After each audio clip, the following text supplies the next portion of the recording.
29 апреля в центре имени Кадышева в Большом зале состоится интересное событие. Конкурс эстрадной песни, хакасской эстрадной песни «Голос Ун».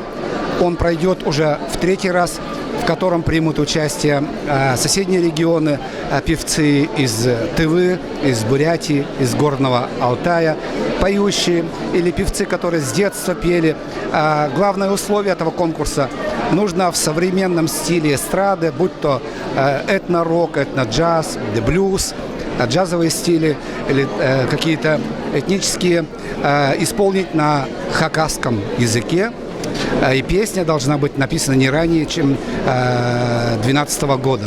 И поэтому будет очень интересно, будет очень много известных певцов, которые уже профессионалы, можно сказать, и есть те, которые с детства пели хакасскую песню. Так что 29-го в 18:30 в пятницу в Большом зале конкурс. Приходите, не пожалеете.